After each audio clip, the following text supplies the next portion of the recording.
Yo, yo, yo, what's good, everyone? It's your boy GD, the sports actor, and we are back with another segment. Training camp is over, preseason is over, and soon enough here in the next 2 weeks, we are going to be cutting down the roster to a 53-man roster and leading into our first game against the Commanders for the 2025-2026 season. And guys, it seemed like forever until football was here, and in the blink of an eye, we go through the draft. We go through OTAs, we go through all this news cycle, and then we get to see some of the production. We get to see some product on the field. And when it comes to these other teams, I don't know what's going on. You got Commanders and the Cowboys 0-2. You got the Eagles 1-1 going up again tonight. I really don't care. Dysfunction all over the NFC East, except in New York/New Jersey, because you know where the field is at. But New York City, baby. The New York Giants are back. The New York Giants look explosive. They look great. They look phenomenal. From what I've been able to see, and I get it, it's only preseason, okay? And we're not going to get into this long, drawn-out thing about how, if your team was doing well, you'd be, shouting on the mountaintops. But because they're doing average, we're going to start talking about, well, your starters aren't in, resting minutes, it's only preseason, all the excuses in the book. You know what a professor of mine had told me? Excuses are just nails to your house of failure. Okay, let that stick, let that simmer. Go ahead and just reflect on that, because there are no excuses here. When it comes to this New York Giants team, it is night and day. Two different teams from last year to this year, and a lot of it has to do with starting at the quarterback room. We need to discuss and break down the quarterback room, because since bringing in a vet like Russell Wilson, someone with some leadership qualities to help lead the offense and give a certain identity, give a certain routine into what an expectation is when it comes to quarterback wide receiver play, quarterback lineman play, quarterback tight end play, quarterback running back play, quarterback coach play. Russell Wilson, I believe, has been the biggest factor towards changing the New York Giants. And to think, guys, we were almost stuck with Aaron Rodgers. They were waiting on Aaron Rodgers' phone call, and I already said, let him sit on the ashwagandha. Find him a cave to go find some solitude. We need a leader that's ready to ride. And we found one in Russell Wilson, and I am truly glad. If we're going to break down the QBR for the Giants this preseason, I'm going to start off with the fact that the whole New York Giants roster, all four of our quarterbacks are probably have the highest QBR scores out of all quarterbacks right now, which is pretty awesome to see. We were in a position where we didn't even have a QB. We just had Tommy DeVito hanging in there, and we barely had a quarterback room. But now we have four quarterbacks that are operational in the offense that we're running right now, that are able to execute at a high level. If you've watched every single preseason game, the New York Giants have been able to close out these games at a high level, scoring above 30 points, and we haven't seen that since when? I mean, there was a point in time when we could barely get 3 points. We'd be happy if we just drove enough to put 3 points on the board. Guys, 30 points on the board. Let me just go ahead and pull up what this preseason looked like for the New York Giants, okay? I just believe we need a recap. We need a little bit of an overview. 1 second. Let me just pull this up. But as I said, while I'm pulling this up, the culture has changed. The culture has changed, and the energy is awesome right now when it comes to the New York Giants. You can feel it. It is palpable. Just the direction, just the aura, just how these guys are looking at the game. And I believe the coaches as well. The coaches seem to be excited to be coaching talent that can execute what their game plan and vision is for this team. I'm not exactly sure why I can't find the preseason. I just see the regular season here. But I know we went up against the Jets, the Pats, and then that first game there. It's going to bug me. Oh, I have to edit this.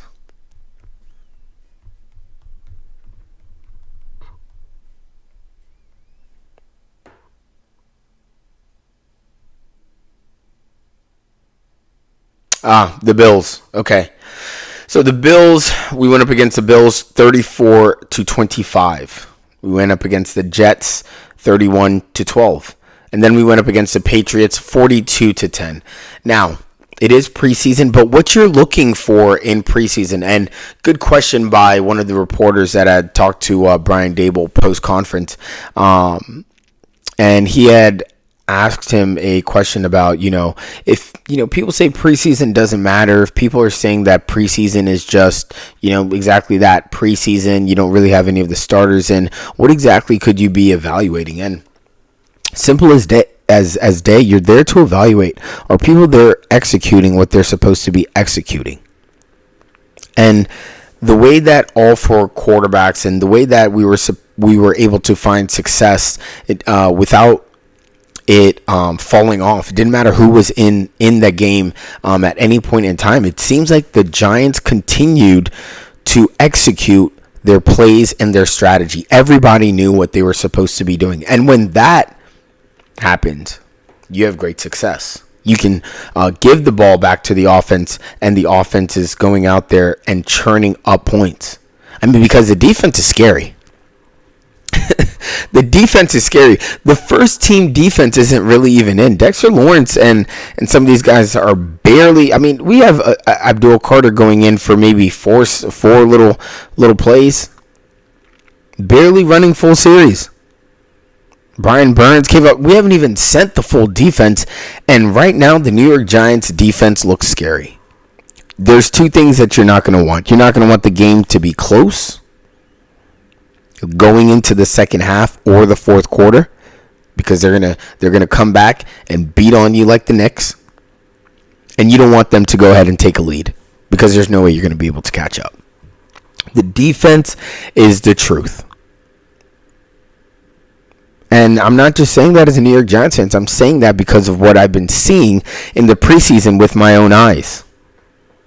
They are able to give the offense the ball back quickly.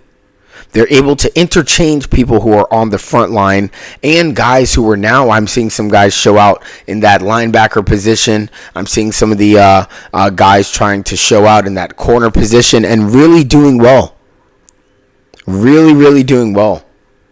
So when it comes to this New York Giants team, it's looking a lot different, guys. It's looking a lot different. Now, the Giants did go ahead and forgive me. I was talking about QBRs. Let me go ahead back to that. So we're looking at QBRs. Let's break down some of these QBRs for the New York Giants, okay? Jackson Dart, great showing. He completed 68 of his passes, threw for 372 yards. I believe he had 4 touchdowns, threw for 3, ran 1 in, and no picks. Russell Wilson, he also got a little bit of action, but in every game, Russell was maybe in for the first 2 minutes. Did just about that. In one series, he scored 3, was able to get the offense to put 3 up on the board. Another one, I believe, 7, and another 7. But Russell Wilson got a bit of action, completing 4 of 7 of his passes for 108 yards. Jameis Winston and Tommy DeVito also contributed. Jameis Winston, I believe, had, I want to say it was 3 TDs. And then DeVito was crazy accurate, hitting 85% of his passes for 198 yards and 3 TDs in the last preseason game. DeVito looked great in the second half. And it just really makes it, it's going to make it hard for the New York Giants and what they decide to do when it comes to the quarterback room. Now, me, in an ideal world, you keep all 4. I mean, you have Russell Wilson on a 1-year contract, and hopefully that pans out, and hopefully Russell Wilson has a leads the Giants to a great long push into the playoffs, if not the Super Bowl, and reaches there. That's my aspirations. But you have Russell Wilson on a 1-year deal. You have Jackson Dart of course, going to be the next one up. If not this season, definitely next season. But he will see some playtime this year for sure. So you have Jackson Dart, and then you have Jameis Winston, which is a solid, quarterback at 3, and he's on a 2-year, and you might need him just in case anything were to happen. But I believe you also keep Tommy DeVito. You keep Tommy DeVito because Tommy DeVito, number one, everyone seems to be so surprised that he's playing so well, but I'm so surprised that the O-line is playing so well. Because Tommy DeVito, every time he came in, he did what he was supposed to do. He helped the Giants put points up on the board last season. He helped win games. I ain't mad at Tommy Cutlets. Tommy Cutlets actually looked poised in that pocket. And for one, it's because he knows he knows the playbook. He's been with the Giants long enough where he knows what's going on. And to lose something like that, I think would be doing a disservice. Because if you do go ahead and you lose Russell Wilson, quarterback room still looks great with Jackson Dart, Jameis Winston, and Tommy DeVito sitting at 3. I would not argue that point at all. I would be fine and I would be happy with that. But let's talk about some of the guys who were released today. It looks like today the Giants released Montrell Washington at wide receiver. Wide receiver Zach Pascal and Jordan Ply. Linebackers Deontay Johnson, who I was a little bit surprised about. I thought that he played well, but he was also dealing with some injuries. So, you got to be available. That's what this whole sport is about. That's what competition is about. The best ability is availability, as I always like to say. KJ Cloyd, also a linebacker, got cut. Some linemen, Jimmy Morrissey, Jason Williams, cornerback O'Donnell Fortune. He was also cut as well. And so the Giants are trying to head down to a 53-man roster. There were 90 individuals, and now I believe we're sitting at about 82 players. And you got to get it down to 53 by the 26th of August. So you got some work to do. You have some work to do. You have until next Tuesday. Homework is due. Classes in session. Who are you taking off the board? If we're looking at this, man, last night I really thought that Jalen Hyatt, made a. You can put Jalen Hyatt on the board on the 53-man roster. I mean, he made a case for himself, but I will say that Jalen Hyatt is definitely on some shaky ground. I mean, Jackson Dart threw 2 amazing passes to Jalen Hyatt in the pocket. Beautiful passes, and he drops both of them. Both. It wasn't until Jameis Winston comes in fresh, coming in for Jackson Dart, I believe after Jackson Dart, ran the ball, got the wind knocked out of him, and they took him over to the sideline to evaluate him. Jameis Winston comes in, Jalen Hyatt does a little shake, go right there on the corner, beats his man, a little left hand push off, but uses his left hand as a little extension. Great play by the wide receiver. I ain't mad at it. One-handed catch. Boom. Touchdown. And a lot of bravado when he gets up. A lot of fingers, a lot of hands. If you don't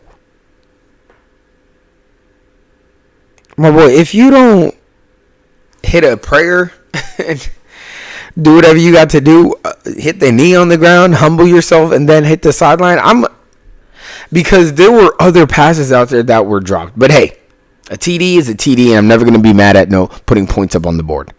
But when it comes to Jalen Hyatt being here for his 3rd year in this offense, I'm really expecting breakout.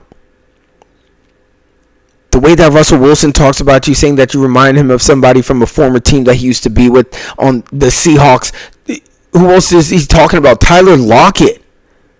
Do you know how many times that Russell Wilson just threw a moon ball to Tyler Lockett, who just always seemed to just burn the corner and the secondary and just be in the backfield, clear as day speed? That's what we need from Jalen Hyatt, and it doesn't come from dropping passes. You don't help your case in that, because you have other people trying to earn that spot through Bo Collins, and Lil Jordan Humphrey. Lil Jordan Humphrey already has a relationship with Russell Wilson from Denver. And Bo Collins, young, hungry, looks good. I mean, Bo Collins would have gotten a better grade in my book than Jalen Hyatt yesterday. I mean, he did over the whole preseason because he was available. But yesterday he did have a little bit of a mark of concern because he was also out here dropping passes. And he also has trouble, it was once or twice, but he also seems to be running his own plays. Where the quarterback is thinking one way and he's the other. So, I mean, those things are workable. You could fix those. But as far as body types and what these guys are able to contribute, I really do like what they bring to the field. If Jalen Hyatt isn't going to step up, those guys are options. Those guys are definitely options. And I would also say the same thing to Wan'Dale Robinson. Because as much as I love Wan'Dale, if you don't shape up, some of these other guys are going to come right on in there. And they have way bigger range. Way bigger wingspan. Just a thought. But I love Wan'Dale. So, I'm going to watch. I'm going to watch it. It's your year. Go off, my boy. This is your year. But yeah, man, the New York Giants are just looking spectacular. I mean, the media, you might not get it. Your friends and your fantasy drafts, you might not get it. But here you're going to get the energy that the New York Giants deserve because they've improved at almost all facets of being a team. They've improved from last year, and they look way better. Me personally, I'm flying out to Vegas on Sunday so I can go put in some personal bets because Vegas is being way too disrespectful.